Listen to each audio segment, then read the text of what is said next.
नमस्कार दोस्तों। तो आज मैं आपको सुनाने चल रही हूँ मुंशी प्रेमचंद्र जी के द्वारा लिखी गई कहानी लांछन। मुंशी श्याम किशोर के द्वार पर मुन्नू मेहतर ने झाड़ू लगाई, गुसलखाना धो धो कर साफ किया और तब द्वार पर आकर गृहिणी से बोला, माँ जी देख लीजिए, सब साफ कर दिया। आज कुछ खाने को मिल जाए सरकार। देवी रानी ने द्वार पर आकर कहा, अभी तो तुम्हें महीना पाए 10 दिन भी नहीं हुए, फिर इतनी जल्दी मांगने लगे। मुन्नू, क्या करूं माँ जी, खर्च नहीं चलता। अकेला आदमी, घर देखूं कि काम देखूं। देवी, तो ब्याह क्यों नहीं कर लेते। मुन्नू, रुपए मांगते हैं सरकार, यहाँ खाने से ही नहीं बचता, थैली कहाँ से लाऊं। देवी, अभी तो तुम जवान हो, कब तक अकेले बैठे रहोगे। मुन्नू, हुजूर की इतनी निगाह है तो कहीं न कहीं ठीक ही हो जाएगी, सरकार कुछ मदद करेंगी ना। देवी, हाँ हाँ तुम ठीक ठाक करो, मुझसे जो कुछ हो सकेगा मैं दे दूंगी। मुन्नू, सरकार का मिजाज बहुत अच्छा है, हुजूर इतना ख्याल करती हैं। दूसरे घरों में तो मालकिनें बात भी नहीं पूछती। सरकार को अल्लाह ने जैसे शकल सूरत दी है, वैसा दिल भी दिया है। अल्लाह जानता है हुजूर, हुजूर को देखकर भूख प्यास जाती रहती है। बड़े बड़े घर की औरतें देखी हैं, मुदा आपने ताल्लुकों की बराबरी भी नहीं कर सकती। देवी, चल झूठे, मैं ऐसे कौन से खूबसूरत हूँ। मुन्नू, अब सरकार से क्या कहूँ, बड़ी बड़ी खतरानियों को देखता हूँ, मगर गोरेपन के सिवा और कोई बात नहीं। उनमें यह नमक कहाँ सरकार। देवी, 1 रुपए में तुम्हारा काम चल जाएगा। मुन्नू, भला सरकार 2 रुपए तो दे दे। देवी, अच्छा यह लो और जाओ। मुन्नू, जाता हूँ सरकार, आप नाराज ना हो तो एक बात पूछूं। देवी, क्या पूछते हो, पूछो, मगर जल्दी, मुझे चूल्हा जलाना है। मुन्नू, तो सरकार जाएं, फिर कभी कहूँगा। देवी, नहीं नहीं कहो, क्या बात है, अभी कुछ ऐसी जल्दी नहीं है। मुन्नू, दाल मंडी में सरकार के कोई रहते हैं क्या। देवी, नहीं, यहाँ तो कोई नातेदार नहीं है। मुन्नू, तो कोई दोस्त होंगे, सरकार को अक्सर एक कोठे पर से उतरते देखता हूँ। देवी, दाल मंडी तो रंडियों का मोहल्ला है। मुन्नू, हाँ सरकार, रंडियां बहुत हैं यहाँ, लेकिन सरकार तो सीधे साधे आदमी मालूम होते हैं। यहाँ रात को देर से तो नहीं आते। देवी, नहीं, शाम से पहले ही आ जाते हैं और फिर कहीं नहीं जाते। हाँ, कभी कभी लाइब्रेरी अलबत्ता जाते हैं। मुन्नू, बस बस यही बात है हुजूर, मौका मिले तो इशारे से समझा दीजिएगा सरकार कि रात को उधर ना जाया करें। आदमी का दिल जितना कितना ही साफ हो, लेकिन देखने वाले तो शक करने लगते हैं। इतने में ही बाबू श्याम किशोर आ पहुंचे। मुन्नू ने उन्हें सलाम किया, बाल्टी उठाई और चलता हुआ श्याम किशोर से पूछा, मुन्नू क्या कह रहा था। देवी, कुछ नहीं, अपने दुखड़े रो रहा था, खाने को मांगता था, 2 रुपए दे दिए हैं, बातचीत बड़े ढंग से करता है। श्याम, तुम्हें तो बातें करने का मर्ज है, और कोई नहीं तो मेहतर ही सही, इस भूतने से ना जाने तुम कैसे बात कर सकती हो। देवी, मुझे उसकी सूरत लेकर क्या करना है, गरीब आदमी है, अपना दुख सुनाने लगता है तो कैसे ना सुनो।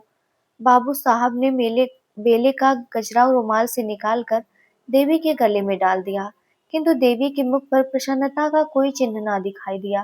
तिरछी निगाहें देखकर बोली, आप आजकल दाल मंडी की बहुत सैर किया करते हैं। श्याम, कौन, मैं। देवी, जी हाँ, तुम मुझसे तो लाइब्रेरी का बहाना करके जाते हो और वहां जलसे होते हैं। श्याम, बिल्कुल झूठ, 16 आने झूठ। तुमसे कौन कहता था, यही मुन्नू। देवी, मुन्नू ने मुझसे कुछ नहीं कहा, पर मुझे तुम्हारी टोह मिलती रहती है। श्याम, तुम मेरी टोह मत लिया करो, शक करने से आदमी शक्की हो जाता है और तब बड़े बड़े अनर्थ हो जाते हैं। भला मैं दाल मंडी क्यों जाने लगा, तुमसे बढ़कर दाल मंडी में और कौन है। मैं तो तुम्हारी इस मद भरी आंखों का आशिक हूँ, अगर अप्सरा भी सामने आ जाए तो भी आंख उठाकर ना देखूं। आज शारदा कहाँ है। देवी, नीचे खेलने चली गई है। श्याम, नीचे मत जाने दिया करो, इक्के मोटरे बग्घियां दौड़ती रहती हैं, ना जाने कब क्या हो जाए। आज ही अर्दली बाजार में एक वारदात हो गई। 3 लड़के एक साथ दब गए। देवी, 3 लड़के? बड़ा गजब हो गया। किसकी मोटर थी? श्याम, इसका अभी तक पता नहीं चला। ईश्वर जानता है, तुम्हें यह गजरा बहुत खिल रहा है। देवी मुस्कुराकर, चलो बातें ना बनाओ। तीसरे दिन मुन्नू ने देवी से कहा, सरकार, एक दिन एक जगह सगाई ठीक हो रही है। देखिए कॉल से फिर ना जाइएगा। मुझे आपका बड़ा भरोसा है। देवी, देख ली औरत कैसी है? मुन्नू, सरकार जैसी तकदीर में है वैसी है। घर की रोटियां तो मिलेंगी, नहीं तो अपने हाथों ठोकना पड़ता था। है क्या कि मिजाज की सीधी है। हमारे जात की औरतें बड़ी चंचल होती हैं हुजूर। सैकड़े पीछे एक भी पाक ना मिलेगी। देवी, मेहतर लोग अपनी औरतों को कुछ कहते नहीं। मुन्नू, क्या कहें हुजूर, डरते हैं कि कहीं अपने आसना से चुगली खाकर हमारी नौकरी चाकरी ना छुड़ा दें। मेहतरानियों पर बाबू साहबों की बहुत निगाह रहती है सरकार। देवी हंसकर, चल झूठे, बाबू साहबों की औरतें क्या मेहतरानियों से भी गई गुजरी होती हैं? मुन्नू, अब सरकार कुछ ना कहलाए। हुजूर को छोड़कर और तो कोई ऐसी बबुआई नहीं देखता जिसका कोई बखान करे। बहुत ही छोटा आदमी हूँ सरकार, पर बबुआइनों की तरह मेरी औरत होती तो उससे बोलने को जी ना चाहता। हुजूर के चेहरे मोहरे की कोई औरत मैंने तो नहीं देखी। देवी, चल झूठे, इतनी खुशामद करना किससे सीखा? मुन्नू, खुशामद नहीं करता सरकार, सच्ची बात कहता हूँ। हुजूर एक दिन खिड़की के सामने खड़ी थी। रजा मियाँ की निगाह आप पर पड़ गई। जूते की बड़ी दुकान है उनकी। अल्लाह ने जैसे धन दिया है वैसा ही दिल। आपको देखते ही आंखें नीचे कर ली। आज बातों बातों में हुजूर की सकल सूरत को सराहने लगे। मैंने कहा, जैसी सूरत है वैसा सरकार को अल्लाह ने दिल भी दिया है। देवी, अच्छा, वह लंबा सा सांवले रंग का जवान है? मुन्नू, हाँ हुजूर, वही। मुझसे कहने लगे कि किसी तरह एक बार फिर उन्हें देख पाता, लेकिन मैंने डांट कर कहा, खबरदार मियाँ, जो मुझसे ऐसी बातें की, वहां तुम्हारी दाल ना गलेगी। देवी, तुमने बहुत अच्छा किया। निगोड़े की आंख फूट जाए। जब इधर से जाता है खिड़की की ओर उसकी निगाह रहती है। कह देना इधर भूल कर भी ना ताके। मुन्नू, कह दिया है हुजूर। हुकुम हो तो चलो, और जो कुछ साफ नहीं करना है। सरकार के आने की वेला हो गई है। मुझे देखेंगे तो कहेंगे यह क्या बातें कर रहा है। देवी, ये रोटियां लेते जाओ, आज चूल्हे से बच जाओगे। मुन्नू, अल्लाह हुजूर को सलामत रखे। मेरा तो यही जी चाहता है कि इसी दरवाजे पर पड़ा रहूं और एक टुकड़ा खा लिया करूं। सच कहता हूँ, हुजूर को देखकर भूख प्यास जाती रहती है। मुन्नू जा ही रहा था कि बाबू श्याम किशोर ऊपर आ पहुंचे। मुन्नू की पिछली बात उनके कान में पड़ गई थी। मुन्नू ज्यों ही नीचे गया, बाबू साहब देवी से बोले, मैंने तुमसे कह दिया था कि मुन्नू को मुंह ना लगाओ, पर तुमने मेरी बात ना मानी। छोटे आदमी एक घर की बात दूसरे घर पहुंचा देते हैं। इन्हें कभी मुंह ना लगाना चाहिए। भूख प्यास बंद होने की क्या बात थी? देवी, क्या जाने भूख प्यास कैसी, ऐसी तो कोई बात ना थी। श्याम, थी क्यों नहीं, मैंने साफ सुना। देवी, मुझे तो ख्याल नहीं आता। होगी कोई बात, मैं कौन उसकी बातें सुनती रहती हूँ। श्याम, तो क्या यह दीवारों से बातें करता है? देखो, नीचे एक आदमी इस खिड़की की तरफ ताकता चला जाता है। इसी मोहल्ले का मुसलमान का लौंडा है, जूते की दुकान करता है। तुम क्यों इस खिड़की पर खड़ी रहा करती हो? देवी, चिक तो पड़ी हुई है। श्याम, चिक के पास खड़ी होने से बाहर का आदमी तुम्हें साफ देख सकता है। देवी, क्या मुझे मालूम ना था। अब कभी खिड़की खोलूंगी ही नहीं। श्याम, हाँ, फायदा क्या, मुन्नों को अंदर मत आने दिया करो। देवी, गुसल खाना कौन साफ करेगा? श्याम, खैर आए मगर उससे बातें ना करनी चाहिए। आज एक नया थिएटर आया है, चलो देख आए। सुना है इसके एक्टर बहुत अच्छे हैं। इतने में शारदा नीचे से मिठाई का दोना लिए दौड़ती हुई आई। देवी ने पूछा, अरे यह मिठाई किसने दी? शारदा, राजा भैया ने तो दी है। कहते थे तुमको अच्छे अच्छे खिलौने ला दूंगा। श्याम, राजा भैया कौन है? शारदा, वही तो है जो अभी इधर से गए हैं। श्याम, वही तो नहीं जो लंबा सा सांवले रंग का आदमी है? शारदा, हाँ हाँ वही। मैं अब उनके घर रोज जाऊंगी। देवी, क्या तू उसके घर गई थी? शारदा, वही तो गोद में उठाकर ले गए थे। श्याम, तू नीचे खेलने मत जाया कर, किसी दिन मोटर के नीचे दब जाएगी। देखती नहीं कितनी मोटरें आती रहती हैं। शारदा, राजा भैया कहते थे तुम्हें मोटर पर हवा खिलाने ले चलेंगे। श्याम, तुम बैठी बैठी क्या किया करती हो जो तुमसे एक लड़की की निगरानी भी नहीं हो सकती।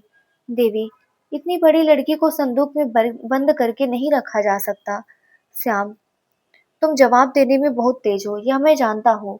यह क्यों नहीं कहती कि बातें करने से फुर्सत नहीं मिलती। देवी, बातें मैं किससे करती हूँ? यहाँ तो कोई पड़ोसन भी नहीं है। श्याम, मुन्नू तो है ना। देवी होठ दबाकर, मुन्नू क्या मेरा कोई सगा है जिससे बैठी बातें किया करती हूँ? गरीब आदमी है, अपना दुख रोता है तो क्या कह दो, मुझसे तो दुत्कारते नहीं बनता। श्याम, खैर खाना बना लो, 9 बजे तमाशा शुरू हो जाएगा, 7 बज गए हैं। देवी, तुम जाओ देख आओ, मैं ना जाऊंगी। श्याम, तुम तो महीनों से तमाशे की रट लगाए हुए थी, अब क्या हो गया? क्या तुमने कसम खा ली है कि यह जो बात कहें वह कभी ना मानूंगी? देवी, ना जाने क्यों तुम्हारा ऐसा ख्याल है। मैं तो तुम्हारी इच्छा पाकर ही कोई काम करती हूँ। मेरे जाने से कुछ और पैसे खर्च हो जाएंगे और रुपए कम पड़ जाएंगे तो तुम मेरी जान खाने लगोगे। यही सोचकर मैंने कहा था। अब तुम कहते हो तो चली चलूंगी। तमाशा देखना किसको बुरा लगता है। 9 बजे श्याम किशोर एक तांगे पर बैठकर देवी और शारदा के साथ थिएटर देखने चले। सड़क पर थोड़ी ही दूर गए थे कि पीछे से एक और तांगा आ पहुंचा। इस पर रजा बैठा था और उसके बगल में बैठा था मुन्नू मेहतर, जो बाबू साहब के घर में सफाई करता था। देवी ने उन दोनों को देखते ही सिर झुका लिया। उसे आश्चर्य हुआ कि रजा और मुन्नू में इतनी गाढ़ी मित्रता है कि रजा उसे तांगे पर बैठाकर सैर कराने ले जाता है। शारदा रजा को देखते ही बोल उठी, बाबूजी देखो, वह राजा भैया आ रहे हैं। ताली बजाकर, राजा भैया इधर देखो, हम लोग तमाशा देखने जा रहे हैं। राजा ने मुस्कुरा दिया, मगर बाबू साहब मारे क्रोध के तिलमिला उठे। उन्हें ऐसा मालूम हुआ कि ये दुष्ट केवल मेरा पीछा करने के लिए आ रहे हैं। इन दोनों में जरूर साठगांठ है, नहीं तो राजा मुन्नू के को साथ क्यों लेता। उनसे पीछा छुड़ाने के लिए उन्होंने तागे वाले से कहा, और तेज ले चलो, देर हो रही है। तागा तेज हो गया। राजा ने भी अपना तागा तेज किया। बाबू साहब ने जब तागे को धीमा करने को कहा तो राजा का तागा भी धीमा हो गया। आखिर बाबू साहब ने झुंझला कर कहा, तुम तागे को छावनी की ओर ले चलो, हम थिएटर देखने नहीं जाएंगे। तागे वाले ने उनकी ओर कौतूहल से देखा और तागा फेर दिया। रजा का तागा भी फिर गया। बाबू साहब को इतना क्रोध आ रहा था कि रजा को ललकारूं, पर डरते थे कि कहीं झगड़ा ना हो जाए तो बहुत से आदमी जमा हो जाएंगे और व्यर्थ ही झेप होगी। लहू का घूंट पीकर रह गए। अपने ही ऊपर झुझलाने लगे कि नाहक आया। क्या जानता था कि ये दोनों शैतान सिर पर सवार हो जाएंगे। मुन्नू को तो कल ही निकाल दूंगा। बारे रजा का तागा कुछ दूर तक दूसरी तरफ मुड़ गया और बाबू साहब का क्रोध कुछ शांत हुआ। किंतु अब थिएटर जाने का समय ना था। छावनी से घर लौट आए।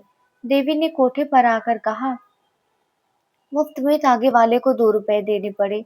श्याम किशोर ने उसकी ओर रक्त शोषक दृष्टि से देखकर कहा, और मुन्नू से बातें करो और खिड़की पर खड़ी हो होकर रजा को छवि दिखाओ। तुम ना जाने क्या करने पर तुली हुई हो। देवी, ऐसी बातें मुंह से निकालते हुए तुम्हें शर्म नहीं आती? तुम मेरा व्यर्थ ही अपमान करते हो। इसका फल अच्छा ना होगा। मैं किसी मर्द को तुम्हारे पैरों की धूल के बराबर भी नहीं समझती। उस अभागे मेहतर की क्या हकीकत है, तुम मुझे इतनी नीच समझते हो? श्याम, नहीं, मैं तुम्हें इतनी नीच नहीं समझता, मगर बेसमझ जरूर समझता हूँ। तुम्हें इस बदमाश को कभी मुंह ना लगाना चाहिए था। अब तो तुम्हें मालूम हो गया कि वह छटा हुआ सौदा है, और अब भी कुछ शक है। देवी, मैं उसे कल ही निकाल दूंगी। मुंशी जी लेटे, पर चित्त अशांत था। वह दिन भर दफ्तर में रहते थे। क्या जान सकते थे कि उनके पीछे देवी क्या करती है? वह यह जानते थे कि देवी पतिव्रता है, पर यह भी जानते थे कि अपनी छवि दिखाने का सुंदरियों को मर्ज होता है। देवी जरूर बन ठन कर खिड़की पर खड़ी होती है, और मोहल्ले के सौदे उसको देख देख कर मन में ना जाने क्या क्या कल्पना करते होंगे। इस व्यापार को बंद कराना उन्हें अपने काबू से बाहर मालूम होता था। सौदे वशीकरण की कला में निपुण होते हैं। ईश्वर ना करे इन बदमाशों की निगाह किसी भले घर की बहू बेटी पर पड़े। इनसे पिंड कैसे छुड़ाऊं? बहुत सोचने के बाद अंत में उन्होंने वह मकान छोड़ देने का निश्चय किया। इसके सिवा उन्हें कोई दूसरा उपाय ना सूझा। देवी से बोले, कहो तो यह घर छोड़ दो। इन सौदों के बीच में रहने से आबरू बिगड़ने का भय है। देवी ने आपत्ति के भाव से कहा, जैसी तुम्हारी इच्छा। श्याम, आखिर तुम भी कोई उपाय बताओ। देवी, मैं कौन सा उपाय बताऊं और किस बात का उपाय? मुझे तो घर छोड़ने की कोई जरूरत नहीं मालूम होती। एक दो नहीं, लाख दो लाख सौदे हो तो क्या? कुत्तों के भूखने से भय से भला कोई अपना मकान छोड़ देता है? श्याम, कभी कभी कुत्ते काट भी लेते हैं। देवी ने इसका कोई जवाब ना दिया और तर्क करने से पति की दुश्चिंताओं के बढ़ जाने का भय था। यह सच्ची तो है ही, ना जाने उसका क्या असर समझ बैठे। तीसरे ही दिन श्याम बाबू ने वह मकान छोड़ दिया। इस नए मकान में आने से एक सप्ताह पीछे एक दिन मुन्नू सिर में पट्टी बांध लाठी से टेकता हुआ आया और आवाज दी। देवी उसकी आवाज पहचान गई, पर उसे दुत्कारा नहीं। जाकर किवाड़ खोल दिए। पुराने घर के समाचार जानने के लिए उसका चित्त लालायित हो रहा था। मुन्ने ने अंदर आकर कहा, सरकार, जब से आपने वह मकान छोड़ दिया, कसम ले लीजिए जो उधर एक बार भी गया हो, उस घर को देखकर रोना आने लगा। मेरा भी जी चाहता है कि इसी मोहल्ले में आऊं। पागलों की तरह इधर उधर मारा फिरा करता हूँ। सरकार, किसी काम में जी नहीं लगता। बस हर घड़ी आपकी ही याद आती रहती है। हुजूर कितनी परवरिश करती थी, उतनी अब कौन करेगा? यह मकान तो बहुत छोटा है। देवी, तुम्हारे ही कारण तो वह मकान छोड़ना पड़ा। मुन्नू, मेरे कारण? मुझसे कौन सी खता हुई सरकार? देवी, तुम ही तो तागे पर रजा के साथ बैठे मेरे पीछे पीछे आ रहे थे। ऐसे आदमी पर आदमी का शक होता ही है। मुन्नू, अरे सरकार, उस दिन की बात ना पूछिए। रजा मियाँ को एक वकील साहब से मिलने जाना था। वह छावनी में रहते थे। मुझे भी साथ बैठा लिया। उनका साइज कहीं गया हुआ था। हमारे लिहाज के आपके तागे के आगे ना निकलते थे। सरकार उसे सोहदा कहती है। उसका सा भला आदमी मोहल्ले भर भी नहीं है। पांचों वक्त की नमाज पढ़ता है हुजूर। तीसों रोजे रखता है। घर में बीवी बच्चे सभी मौजूद है। क्या मजाल की किसी पर बद निगाह हो। देवी, खैर होगा। तुम्हारे सिर में पट्टी क्यों बंधी है? मुन्नो, इसका माजरा ना पूछिए हुजूर। आपकी बुराई करते किसी को देखता हूँ तो बदन में आग लग जाती है। दरवाजे पर जो हलवाई रहता था, कहने लगा, मेरे कुछ पैसे बाबूजी पर आते हैं। मैंने कहा, वह ऐसे आदमी नहीं है कि तुम्हारे पैसे हजम कर जाते। बस हुजूर, इसी बात पर तकरार हो गई। मैं तो दुकान के नीचे नाली धो रहा था। वह ऊपर से कूद कर आया और मुझे ढकेल दिया। मैं बेखबर खड़ा था। चारों खाने चित सड़क पर पड़ गया। चोट तो आई, मगर मैंने भी दुकान के सामने बच्चा को इतनी गालियां सुनाई कि याद ही करते होंगे। अब घाव अच्छा हो रहा है हुजूर।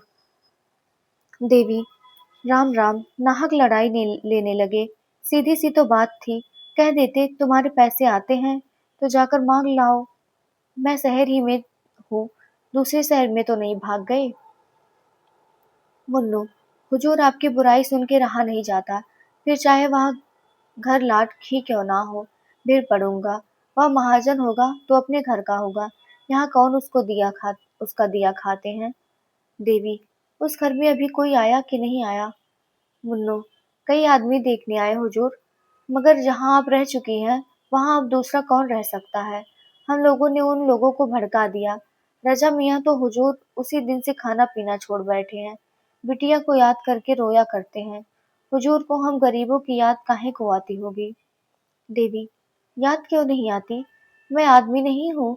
जानवर तक थान छूटने पर 2-4 दिन चारा नहीं खाते। या पैसे लो, कुछ बाजार से खा लाकर खा लो, भूखे होगे। मुन्नो, हुजूर की दुआ से खाने की तंगी नहीं है। आदमी का दिल देखा जाता है हुजूर, पैसा की कौन बात है। आपका दिया तो खाते ही हैं। हुजूर का मिजाज ऐसा है कि आदमी बिना कौड़ी का गुलाम हो जाता है। तो अब चलूंगा हुजूर। बाबूजी आते होंगे, कहेंगे यह शैतान यहाँ फिर आ पहुंचा। देवी, अभी उनके आने में बड़ी देर है। मुन्नू, ओहो, एक बात तो भूला ही जाता था। राजा मियाँ ने बिटिया के लिए ये खिलौने दिए हैं। बातों में ऐसा भूल गया कि इनकी सुध भी ना रही। कहाँ है बिटिया? देवी, अभी तो मदरसे से नहीं आई, मगर इतने खिलौने लाने की क्या जरूरत थी? अरे रजा ने तो गजब ही कर दिया। भेजना ही था तो दो चार आने के खिलौने भेज देते। अकेले मेम 3-4 रुपए से कम की ना होंगी। कुल मिलाकर 30-35 रुपए से कम के खिलौने नहीं हैं।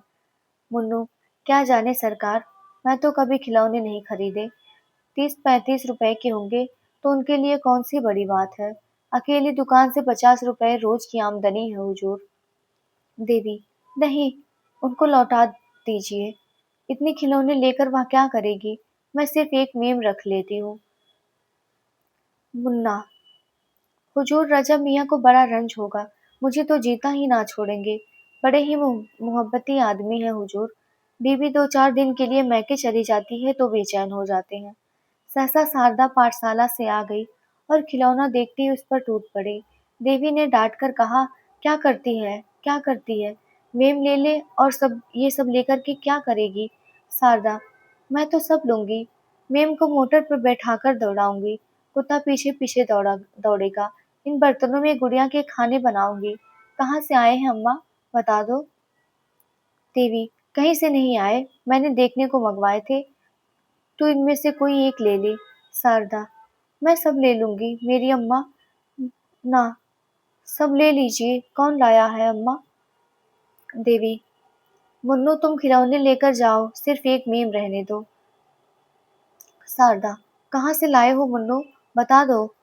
मुन्नू, तुम्हारे राजा भैया ने तुम्हारे लिए भेजा है।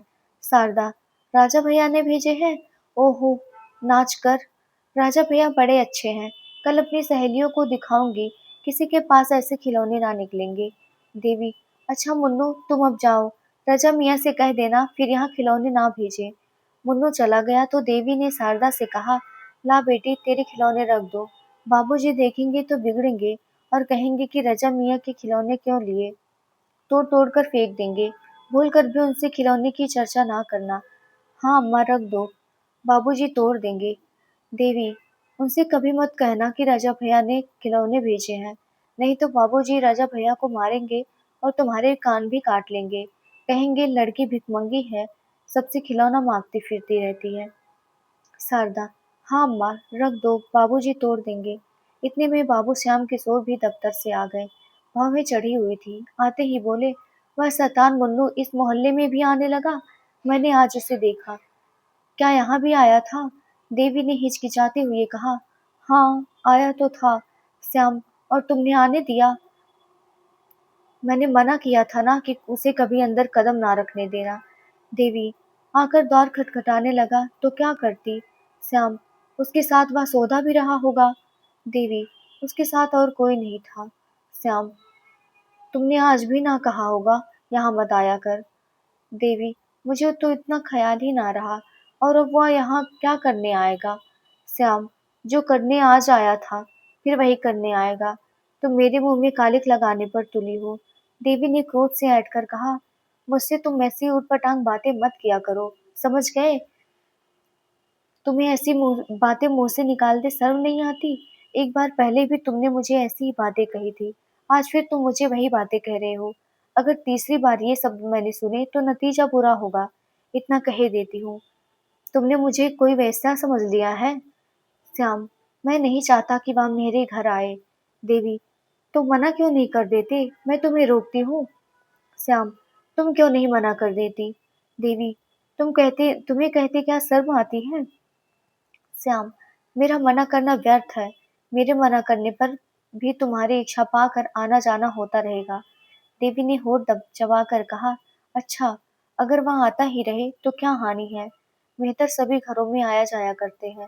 श्याम, अगर मैंने मुन्नू को कभी अपने द्वार पर फिर देखा तो तुम्हारी कुशल नहीं, इतना समझाए देता हूँ। यह कहते हुए श्याम किशोर नीचे चले गए और देवी स्तंभित खड़ी रह गई। तब उसका हृदय इस अपमान, लांछन और अविश्वास के साथ के आघात से पीड़ित हो गया। वह फूट फूट कर रोने लगी। उसको सबसे बड़ी चोट जिस बात से लगी वह यह थी कि मेरे पति मुझे इतनी नीच, इतनी निर्लज्ज समझते हैं। जो काम वैश्या भी ना करेगी उसका संदेह मुझ पर कर रहे हैं। श्याम किशोर के आते ही शारदा अपने खिलौने उठाकर भाग गई थी कि कहीं बाबूजी तोड़ ना डाले। नीचे जाकर वह सोचने लगी कि इन्हें कहाँ छिपा कर रखूं। वह इसी सोच में थी कि उसकी एक सहेली आंगन में आ गई। शारदा ने उसे अपने खिलौने दिखाने के लिए आतुर हो गई। इस प्रलोभन को वह किसी तरह रोक ना सकी। अभी तो बाबूजी ऊपर हैं, कौन इतनी जल्दी आए जाते हैं। तब तक क्यों ना सहेली को अपने खिलौने दिखा दूं। उसने सहेली को बुला लिया और दोनों नए खिलौने देखने में मग्न हो गई कि बाबू श्याम किशोर के नीचे से आने की उनको खबर भी ना हुई। श्याम किशोर खिलौने देखते ही झपट कर शारदा के पास जा पहुंचे और पूछा, तूने ये खिलौने कहाँ पाए? शारदा की घिघी बधक गई। मारे भय के थर थर कांपने लगी। मुंह से एक शब्द भी ना निकला। श्याम किशोर ने फिर गरज कर पूछा, बोलती क्यों नहीं? तुझे किसने खिलौने दिए? शारदा रोने लगी। तब श्याम किशोर ने उसे फुसला कर कहा, रो मत, तुझे मारेंगे नहीं। तुझसे इतना ही पूछते हैं, तूने ऐसे सुंदर खिलौने कहाँ पाए? इस तरह दो चार बार दिलासा देने से शारदा को कुछ धैर्य बंधा। उसने सारी कथा कह सुनाई। हाँ अनर्थ, इससे कहीं अच्छा होता कि शारदा मौन ही रहती। उसका गोगी हो जाना भी इससे अच्छा था। देवी कोई बहाना करके बला सिर से टाल देती, पर होनहार को कौन टाल सकता है। श्याम किशोर के रोम रोम से ज्वाला निकलने लगी। खिलौना वहीं छोड़कर वह धम धम करते हुए ऊपर गए और देवी के दोनों कंधों दोनों हाथों से झकझोर कर बोले, तुम्हें इस घर में रहना है या नहीं, साफ साफ कह दो। देवी अभी तक खड़ी सिसकियां ले रही थी। यह निर्मम प्रश्न सुनकर उसके आंसू गायब हो गए। किसी भारी विपत्ति की आशंका ने हल्के से आघात को भुला दिया। जैसे घातक की तलवार देखकर कोई प्राणी रोग शैया से उठकर भागे।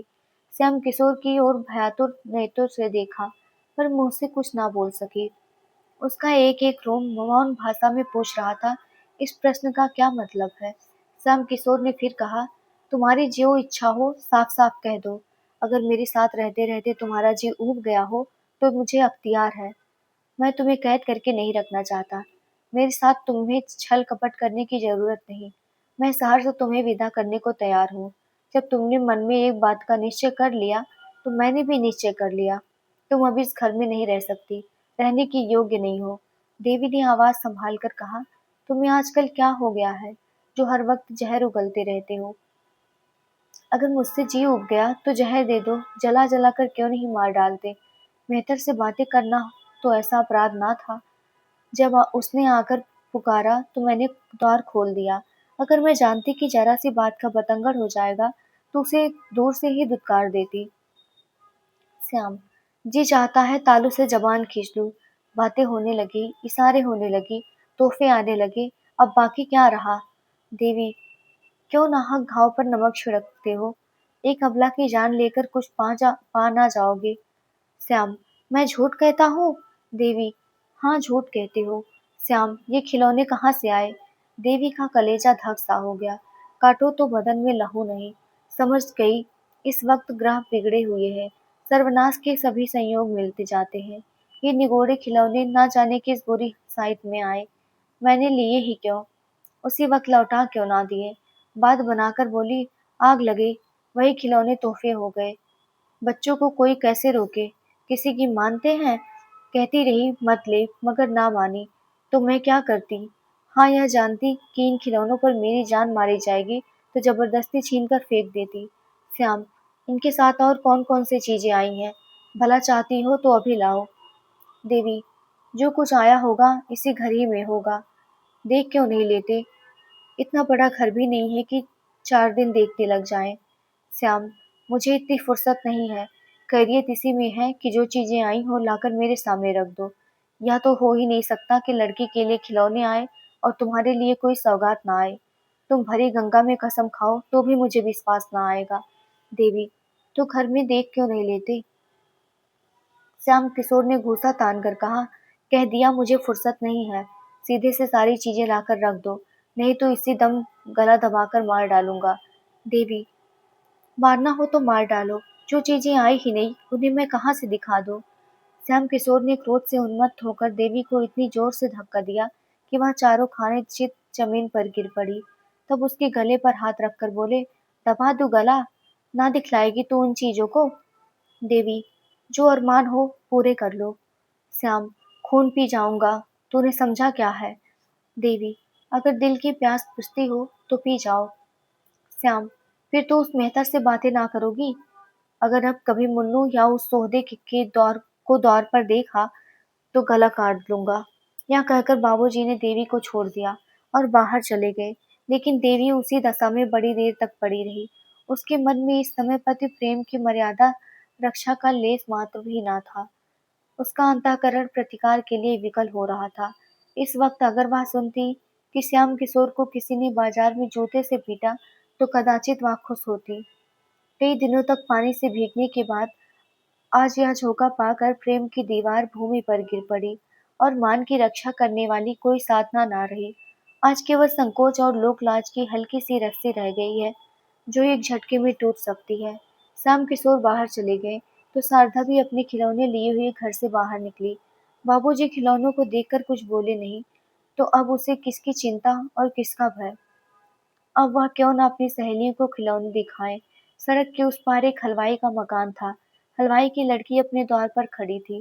शारदा उसे खिलौने दिखाने चली। बीच में सड़क थी। सवारी गाड़ियों और मोटरों का तांता बंधा हुआ था। शारदा को अपनी धुन में किसी बात का ध्यान ना रहा। बलोचित उत्सुकता से भरी हुई वह खिलौना लिए दौड़ी। वह क्या जानती थी कि मृत्यु भी उसी तरह प्राणों का खिलौना खेलने के लिए दौड़ी आ रही है। सामने एक मोटर आती हुई दिखाई दी। दूसरी ओर से एक बग्घी आ रही थी।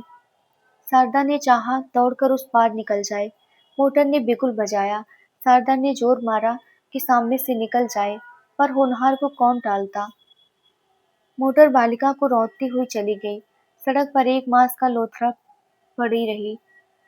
खिलौने ज्यों के त्यों थे। उनमें से एक भी ना टूटा था। खिलौने रह गए।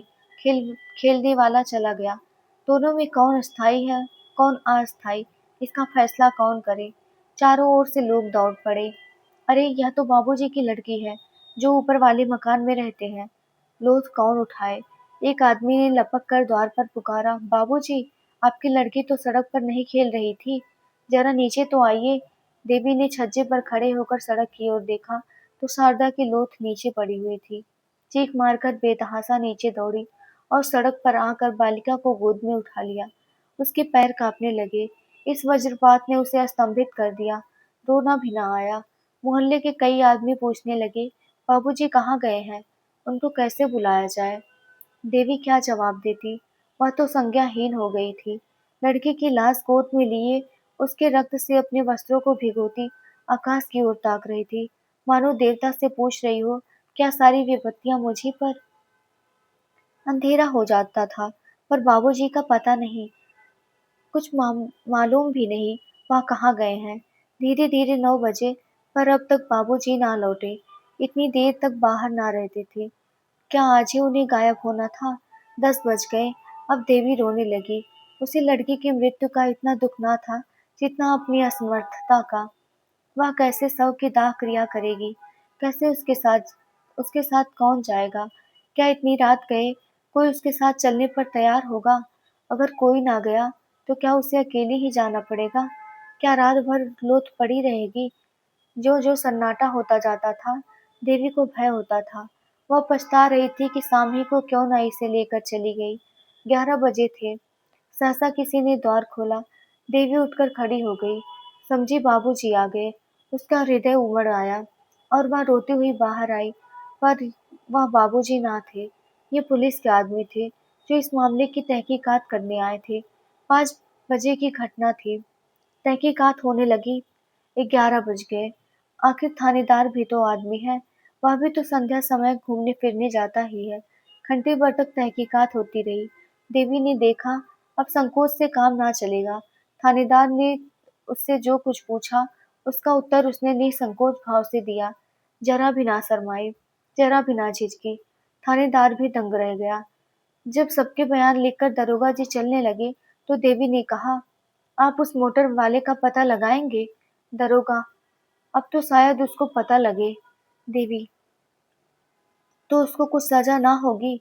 दरोगा, मजबूरी है, किसी को नंबर भी तो मालूम नहीं। देवी, सरकार इसका कुछ इंतजाम नहीं करती? गरीब के बच्चों इसी तरह कुचले जाते होंगे। दरोगा, इसका क्या इंतजाम हो सकता है? मोटरें तो बंद नहीं हो सकती। देवी, कम से कम पुलिस वालों को यह तो देखना चाहिए था कि शहर में बहुत तेज ना चलाएं। मगर आप लोग ऐसा क्यों करने लगे? आपके अफसर भी तो मोटरों पर बैठते हैं। आप उनकी मोटरें रोकेंगे तो नौकरी कैसे रहेगी? थानेदार लज्जित हो चला। जब लोग सड़क पर पहुंचे तो एक सिपाही ने कहा, मेहरिया बड़ी टनटन दिखात है। थानेदार, अजय, इसी से तो मेरा नतका बंद कर दिया। किस गजब का हुस्न पाया है। मगर कसम ले लो, जो मैंने एक भी बार उसकी तरफ निगाह की हो, ताकने की हिम्मत ही नहीं पड़ती थी। बाबू श्याम किशोर 12 बजे के बाद नशे में चूर घर पहुंचे। उन्हें यह खबर रास्ते ही में मिल गई थी। रोते हुए घर में दाखिल हुए। देवी भरी बैठी थी। सोच रखा था, आज चाहे जो हो जाए, पर फटकारूंगी जरूर। पर उनको रोते देखा तो सारा गुस्सा गायब हो गया। खुद भी रोने लगी। दोनों बड़ी देर तक रोते रहे। इस विपत्ति ने दोनों को हृदयों को एक दूसरे की ओर बड़े जोर से खींचा। उन्हें ऐसा ज्ञात हुआ कि उनमें फिर पहले सा प्रेम जागृत हो गया है। प्रातःकाल जब लोग दाह क्रिया करके लौटे, तो श्याम किशोर ने देवी की ओर स्नेह से देखकर करुण स्वर में कहा, तुम्हारा जी अकेले कैसे लगेगा? देवी, तुम 10-5 दिन की छुट्टी ना ले सकोगे? श्याम, यही तो मैं भी सोचता हूँ, 15 दिन की छुट्टी ले लूं। श्याम बाबू दफ्तर छुट्टी लेने चले गए। इस विपत्ति में भी आज देवी का हृदय जितना प्रसन्न था, उतना उधर महीनों से ना हुआ। बालिका को खोकर वह विश्वास और प्रेम पा गई थी, और यह उसके आंसू पूछने के लिए कुछ कम ना था। आह अभागिनी, खुश मत हो। तेरे जीवन का वह अंतिम कांड होना अभी बाकी है, जिसकी आज तो कल्पना भी नहीं कर सकती। दूसरे दिन बाबू श्याम किशोर घर पर ही थे कि मुन्नू ने आकर सलाम किया। श्याम किशोर ने जरा कड़ी आवाज में पूछा, क्या है जी, तुम क्यों बार बार यहाँ आया करते हो? मुन्नू बड़े दिन भाव से बोला, मालिक, कल की जो बात सुनता हूँ उसी को रंज होता है। मैं तो हुजूर का गुलाम ठहरा, अब नौकर नहीं हूँ तो क्या, सरकार का नमक तो खा चुका हूँ। भला वह कभी हड्डियों से निकल सकता है? कभी कभी हाल हवाल पूछने आ जाता हूँ। जब से कल वाली बात सुनी है हुजूर, ऐसा कलक हो रहा है कि क्या कहूँ। कैसी प्यारी प्यारी बच्ची थी कि देखकर दुख दूर हो जाता था। मुझे देखती ही मुन्नू मुन्नू करके दौड़ती थी। जब गैरों का यह हाल है, तो हुजूर के दिल पर जो कुछ बीत रही होगी, हुजूर ही जानते होंगे। श्याम बाबू कुछ नर्म होकर बोले, ईश्वर की मर्जी में इंसान का क्या चारा। मेरा तो घर ही अंधेरा हो गया, अब यहाँ रहने को जी नहीं चाहता। मुन्नू, मालकिन तो और भी बेहाल होंगी। श्याम, हुआ ही चाहे, मैं तो उसे शाम सवेरे खिला लिया करता था। माँ तो दिन भर साथ रहती थी। मैं तो काम धंधों में भूल जाऊंगा। वह कहाँ भूल सकती है? उनको तो सारी जिंदगी का रोना है। पति को मुन्नू से बातें करते सुनकर देवी ने कोठे पर से आंगन की ओर देखा। मुन्नू को देखकर उसकी आंखों में से बख्तियार आंसू भर आए। बोली, मुन्नू, मैं तो लुट गई। मुन्नू, हुजूर अब सब्र कीजिए, रोने धोने से क्या फायदा? यही सब अंधेर देखकर तो कभी कभी अल्लाह मियाँ को जालिम कहना पड़ता है। जो बेईमान है, दूसरों का गला काटते फिरते हैं, उनसे अल्लाह मियाँ भी डरते हैं। जो सीधे और सच्चे हैं, उन्हीं पर आफत भी आती है। मुन्नू देवी को दिलासा देता रहा। श्याम बाबू भी उसकी बातों का समर्थन करते जाते थे। जब वह चला गया, तो बाबू साहब ने कहा, आदमी तो कुछ बुरा नहीं मालूम होता। देवी ने कहा, मोहब्बती आदमी है, रंज ना होता तो यहाँ क्यों आता? 15 दिन गुजर गए। बाबू साहब फिर दफ्तर जाने लगे। मुन्नू इस बीच में फिर कभी ना आया। अब तक तो देवी का दिन पति से बातें करने में कट जाता था, लेकिन अब उनके चले जाने पर उसे बार बार शारदा की याद आती। प्रायः सारा दिन रोते ही कटता था। मोहल्ले की 2-4 नीच जाति की औरतें आती थी, लेकिन देवी का उनसे मन ना मिलता था। वे झूठी सहानुभूति दिखाकर देवी से कुछ ऐंठना चाहती थी। एक दिन कोई 4 बजे मुन्नू फिर आया और आंगन में खड़ा होकर बोला, मालकिन, मैं हूँ मुन्नू, जरा नीचे आ जाइएगा। देवी ने ऊपर ही से पूछा, क्या काम है, कहो तो। मुन्नू, जरा आइए तो। देवी नीचे आई तो मुन्नू ने कहा, राजा मियाँ बाहर खड़े हैं और हुजूर से मातम कुर्सी करते हैं। देवी ने कहा, जाकर कह दो, ईश्वर की जो मर्जी थी वह हुई। रजा दरवाजे पर खड़ा था। ये बातें उसने साफ सुनी। बाहर ही से बोला, खुदा जानता है, जब से यह खबर सुनी है दिल के टुकड़े हो गए हैं। मैं जरा दिल्ली चला गया था, आज ही लौटकर घर आया हूँ। अगर मेरी मौजूदगी में यहाँ वारदात हुई होती तो और तो क्या कर सकता था, मगर मोटर वाले को बिना सजा कराए ना छोड़ता। चाहे वह किसी राजा ही की मोटर होती, सारा सहन छान डालता। बाबू साहब चुपके होकर बैठे रहे। यह भी कोई बात है, मोटर चलाकर कोई किसी की जान ले लेगा। फूल सी मासूम बच्ची को जालिमों ने मार डाला। हाय, अब कौन मुझे राजा भैया कहकर पुकारेगा। खुदा की कसम, उसके लिए दिल्ली से टोकरी भर खिलौने ले आया हूँ। क्या जानता था कि यहाँ यह सितम हो गया। मुन्नू देख, यह ताबीज ले जाकर बहू जी को दे दे। इसे अपने जोड़े में बांध लेंगे। खुदा ने चाहा तो उन्हें किसी तरह की दहशत या खटका ना रहेगा। उन्हें बुरे बुरे ख्वाब दिखाई देते होंगे। रात को नींद उचट जाती होगी। दिल घबराया रहता होगा। ये सारी शिकायतें इस ताबीज से दूर हो जाएंगी। मैंने एक पहुंचे हुए फकीर से यह ताबीज लिवाया है। इसी तरह से रजा और मुन्नू उस वक्त तक एक न एक बहाने से द्वार से ना टले, जब तक बाबू साहब आते ना दिखाई दिए। श्याम किशोर ने उन दोनों को जाते देख लिया। ऊपर जाकर गंभीर भाव से बोले, रजा क्या करने आया था? देवी, यो ही मातमपुर से करने आया था। आज दिल्ली से आया है। यह खबर सुनकर दौड़ा आया था। श्याम, मर्द मर्दों से मातमपुर से करते हैं या औरतों से? देवी, तुम ना मिले तो मुझे से शोक प्रकट करने चला गया। श्याम, इसके यह माने हैं कि जो आदमी मुझसे मिलने आए वह मेरे रहने पर तुमसे मिल सकता है। इसमें कोई हरज नहीं, क्यों? देवी, सबसे मिलने मैं थोड़ी ही जा रही हूँ। श्याम, तो रजा क्या मेरी साला है या ससुरा? देवी, तुम तो जरा जरा सी बात पर छल्लाने लगते हो। श्याम, यह जरा सी बात है? एक भले घर की स्त्री एक सौदे से बातें करे, यह जरा सी बात है? तो बड़ी सी बड़ी बात किसे कहते हैं? यह जरा सी बात नहीं है कि यदि मैं तुम्हारी गर्दन घोट दूं तो भी मुझे पाप ना लगेगा। देखता हूँ फिर तुमने वही रंग पकड़ा। इतनी बड़ी सजा पाकर भी तुम्हारी आंखें नहीं खुली। अब कि क्या मुझे ले बीतना चाहती हो? देवी सन्नाटे में आ गई। एक तो लड़की का शौक, उस पर यह शब्दों की बौछार और भीषण आक्षेप। उसके सिर में चक्कर सा आ गया। बैठकर रोने लगी। इस जीवन से तो मौत कहीं अच्छी है। केवल यही शब्द उसके मुंह से निकले। बाबू साहब गरज कर बोले, यही होगा। मत घबराओ, मत घबराओ, यही होगा। तुम मरना चाहती हो तो मुझे भी तुम्हारे अमर होने की आकांक्षा नहीं है। जितनी जल्द तुम्हारे जीवन का अंत हो जाए उतना ही अच्छा। कुल में कलम तो ना लगेगा। देवी ने सिसकियां लेते हुए कहा, क्यों एक अबला पर इतना अन्याय करते हो? तुम्हें जरा भी दया नहीं आती? श्याम, मैं कहता हूँ चुप रह। देवी, क्यों चुप रहूं? क्या किसी की जबान बंद कर दोगे? श्याम, फिर बोले जाती है, मैं उठकर सिर तोड़ दूंगा। देवी, क्यों सिर तोड़ दोगी? कोई जबरदस्ती है? श्याम, अच्छा तो भूला, देख तेरी कौन हिमायती है। यह कहते हुए बाबू साहब झल्ला कर उठे और देवी को कई थप्पड़ और घूंसे लगा दिए, मगर वह ना रोई, ना चिल्लाई, ना जबान से एक शब्द निकाला। केवल अर्थ शून्य नेत्रों से पति की ओर ताकती रही, मानो यह निश्चय करना चाहती थी, यह आदमी है या कुछ और। जब श्याम किशोर मार पीट कर अलग खड़े हो गए तो देवी ने कहा, दिल के अरमान अभी ना निकले हों तो और निकाल लो, फिर शायद यह अवसर ना मिले। श्याम किशोर ने जवाब दिया, सिर काट लूंगा।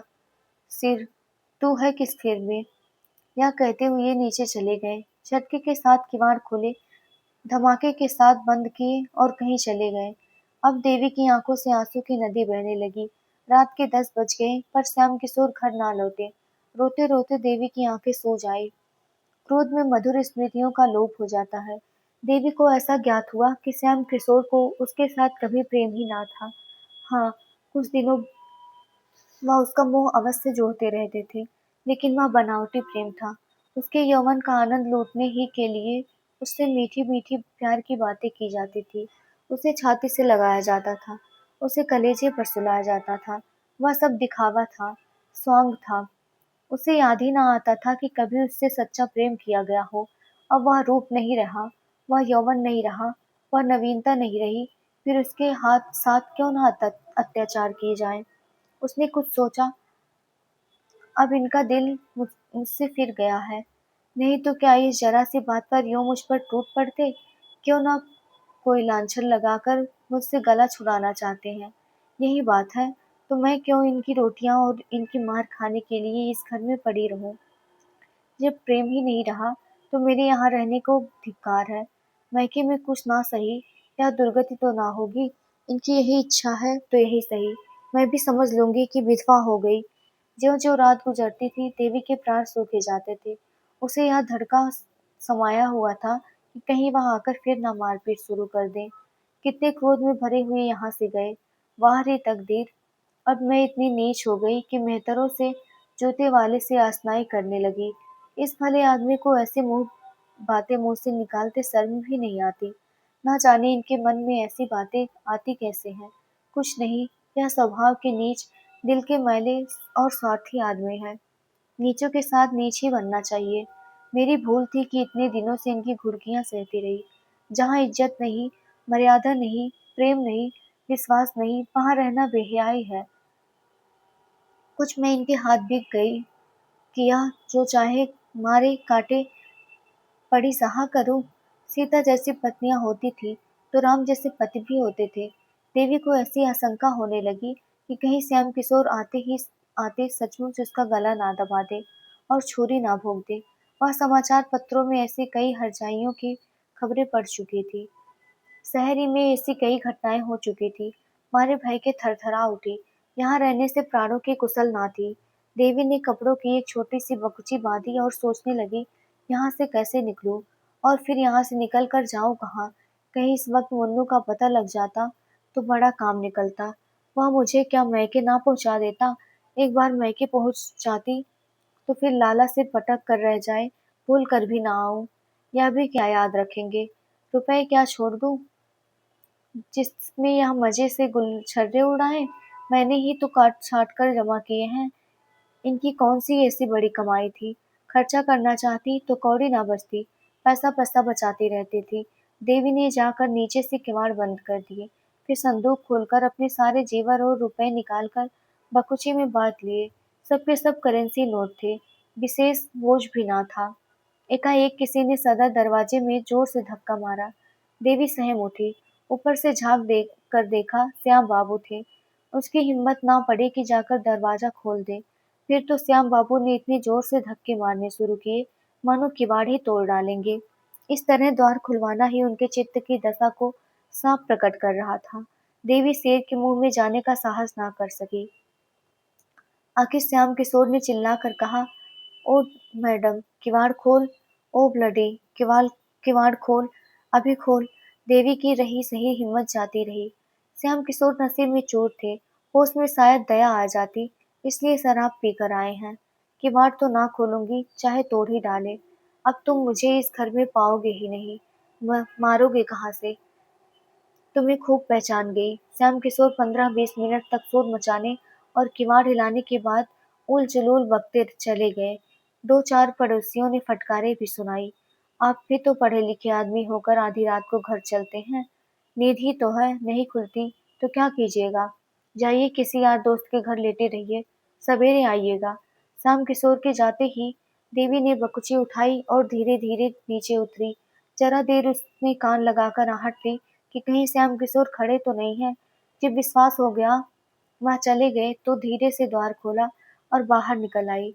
उसे जरा भी क्षोभ, जरा भी दुख ना था। बस केवल एक इच्छा थी कि यहाँ से बचकर भागो कैसे। कोई ऐसा आदमी ना था जिस पर वह भरोसा कर सके, जो इस संकट में काम आ सके। था तो बस वही मुन्नू मेहतर। अब उसी के मिलने पर उसकी सारी आशंकाएं अवलंबित थी। उसी से मिलकर वह निश्चय करेगी कि वह कहाँ जाए, कैसे रहे। मैके जाने का अब उसका इरादा ना था। उसे भय होता था कि मैके में श्याम किशोर से वह अपनी जान ना बचा सकेगी। उसे यहाँ ना पाकर वह अवश्य उसके मैके जाएंगे और उसे जबरदस्ती खींच लाएंगे। वह सारी यातनाएं, सारे अपमान सहने को तैयार थी। केवल श्याम किशोर की सूरत नहीं देखना चाहती थी। प्रेम अपमानित होकर द्वेष में बदल जाता है। थोड़ी ही दूर पर चौराहा था। कई तागे वाले खड़े थे। देवी ने एक इक्का किया और उससे स्टेशन चलने को कहा। देवी ने रात स्टेशन पर काटी। प्रातःकाल उसने एक तागा किराए पर किया और पर्दे में बैठ चौक जा पहुंची। अभी दुकानें ना खुली थी, लेकिन पूछने से रजा मियाँ का पता चल गया। उसकी दुकान पर एक लौंडा झाड़ू दे रहा था। देवी ने उसे बुलाकर कहा, जाकर रजा मियाँ से कह दे कि शारदा की अम्मा तुझसे मिलने आई है। अभी चलिए। 10 मिनट में रजा और मुन्नू आ पहुंचे। देवी ने सजल नेत्र होकर कहा, तुम लोगों के पीछे मुझे अपना घर छोड़ना पड़ा। कल रात को तुम्हारा मेरे घर से जाना गजब हो गया। जो कुछ हुआ वह फिर कहूंगी। मुझे कहीं एक घर दिला दो। घर ऐसा हो कि बाबू साहब को मेरा पता ना मिले, नहीं तो वह मुझे जीती ना छोड़ेंगे। रजा ने मुन्नू की ओर देखा, मानो कह रहा है, देखो चाल कैसे ठीक थी। देवी से बोला, आप निष्खातिर रहें, ऐसा घर दिला दूंगा कि बाबू साहब के बाबा साहब को भी ना पता चलेगा। आपको किस बात की तकलीफ ना होगी। हम आपके पसीने की जगह खून बहा देंगे। सच पूछो तो बहू जी, बाबू साहब आपके लायक थे ही नहीं। मुन्नो, कहाँ की बात भैया, आप रानी होने लायक हैं।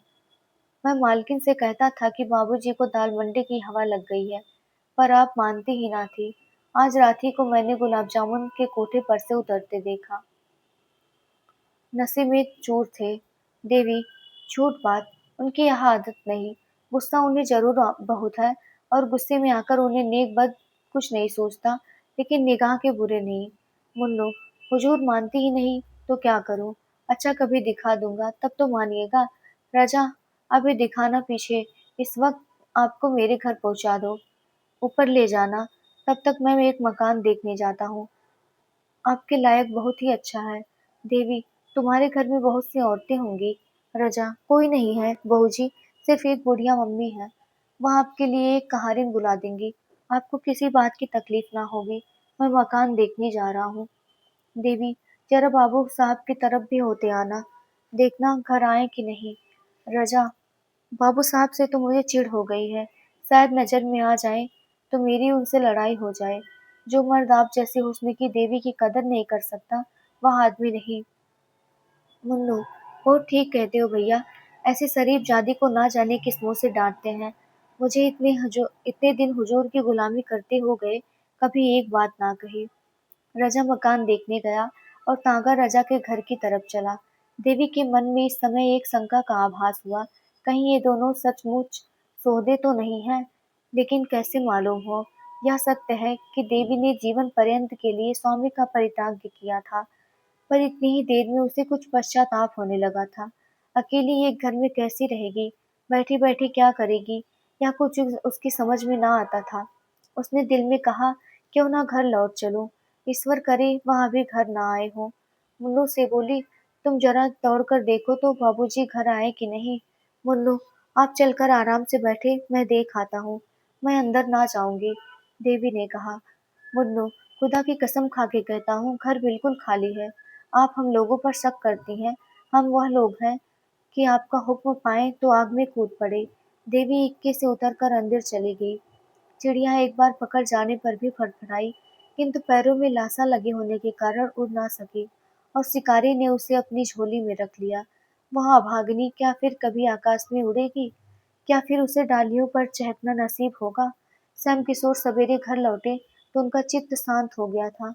उन्हें शंका हो रही थी कि कदाचित देवी घर ना होगी। द्वार के दोनों पट खुले देखे तो कलेजा सन सा हो गया। इतने सवेरे किवाड़ों का खुला रहना अमंगल सूचक था। एक क्षण द्वार पर खड़े होकर अंदर की आहट ली। कोई आवाज ना सुनाई दी। आंगन में गए, वहां भी सन्नाटा। ऊपर चारों तरफ सोना घर काटने को दौड़ रहा था। श्याम किशोर ने अब जरा सतर्क होकर देखना शुरू किया। संदूक में रुपया नदारद, गहने का संदूक भी खाली। अब क्या भ्रम हो सकता था? कोई गंगा स्नान के लिए जाता है तो घर के रुपए नहीं उठा ले जाता। वह चली गई। अब इसमें लेस मात्र भी संदेह नहीं था। यह भी मालूम था कि वह कहाँ गई है। शायद इसी वक्त लपक कर जाने से वह वापस लाई जा सकती थी। लेकिन दुनिया क्या कहेगी? श्याम किशोर ने अब चारपाई पर बैठकर ठंडे दिल से इस घटना की विवेचना करना शुरू किया। इसमें तो संदेह न था कि राजा और उसके पिट्टू मुन्नू ने ही बहकाया है। आखिर बाबूजी का कर्तव्य क्या था? उन्होंने वह पुराना मकान छोड़ दिया, देवी को बार बार समझाया। इसके उपरांत वह क्या कर सकते थे? क्या मारना अनुचित था? अगर एक क्षण के लिए अनुचित ही मान लिया जाए, तो क्या देवी को इस तरह घर से निकल जाना चाहिए था? कोई दूसरी स्त्री जिसके हृदय में पहले से ही विष ना भर गया हो, केवल मार खा कर घर से निकल जाती। अवश्य ही देवी का हृदय कलुषित हो गया है। बाबू साहब ने फिर सोचा, अभी जरा देर में मेहरी आएगी, माँ देवी को घर में ना देख कर पूछेगी तो क्या जवाब दूंगा। दम के दम में सारे मोहल्ले में यह खबर फैल जाएगी। हाय भगवान, क्या करूं। श्याम किशोर के मन में इस वक्त जरा भी पश्चाताप, जरा भी दया ना थी। अगर देवी किसी तरह उन्हें मिल सकती तो वह उसकी हत्या कर डालने में जरा भी पसोपेश ना करती। उसका घर से निकल जाना, चाहे आवेश के सिवा उसका और कोई कारण ना हो, उसकी निगाह में अक्षम्य था। क्रोध बहुधा विरक्ति का रूप धारण कर लिया करता है। श्याम किशोर को संसार से घृणा हो गई। जब अपनी पत्नी ही दगा कर जाए तो किसी से क्या आशा की जाए। जिस स्त्री के लिए हम जीते भी हैं, मरते भी हैं, जिसको सुखी रखने के लिए हम अपने प्राणों का बलिदान कर देते हैं, जब वह अपनी ना हुई तो दूसरा अपना कौन हो सकता है। इसी स्त्री को प्रश्न रखने के लिए उन्होंने क्या नहीं किया। घर वालों से लड़ाई की, भाइयों से नाता तोड़ा, यहाँ तक कि वे अब उस उनकी सूरत भी नहीं देखना चाहते। उसकी कोई ऐसी इच्छा ना थी जो उन्होंने पूरा ना किया हो। उसका जरा सा सिर भी दुखता था तो उनके हाथों के तोते उड़ जाते थे। रात की रात उसकी सेवा शुश्रूषा में बैठे रह जाते थे। वही स्त्री आज उनसे दगा कर गई, केवल एक गुंडे के बहकाने में आकर उनके मुख में कालिख लगा गई। गुंडों पर इल्जाम लगाना तो एक प्रकार से मन को समझाना है। जिसके दिल में खोट ना हो उसे क्या कोई बहका सकता है। जब इस स्त्री ने धोखा दिया तो फिर समझना चाहिए कि संसार में प्रेम और विश्वास का अस्तित्व ही नहीं, यह केवल भावुक प्राणियों की कल्पना मात्र है। ऐसे संसार में रहकर दुख और दुराशा के सिवा और क्या मिलता है। हाँ दुष्टा, ले आज से तू स्वतंत्र है, जो चाहे कर। अब कोई तेरा हाथ पकड़ने वाला नहीं रहा। जिसे तू प्रीतम कहते नहीं थकती थी, उसके साथ तूने यह कुटिल व्यवहार किया। चाहो तो तुझे अदालत में घसीट कर इस पाप का दंड दे सकता हूँ, मगर क्या फायदा, इसका फल तुझे ईश्वर देंगे। श्याम किशोर चुपचाप नीचे उतरे, ना किसी से कुछ कहा, ना सुना। द्वार खुले छोड़ दिए और गंगा तट की ओर चले। तो ये थी कहानी। आशा करती हूँ आप लोगों को पसंद आई होगी। अगर पसंद आई हो तो मेरे चैनल को लाइक, शेयर और सब्सक्राइब करना मत भूलिएगा। और आगे की कहानियों के लिए मेरे साथ जुड़े रहिए। धन्यवाद आप सभी को मेरे साथ जुड़े रहने के लिए।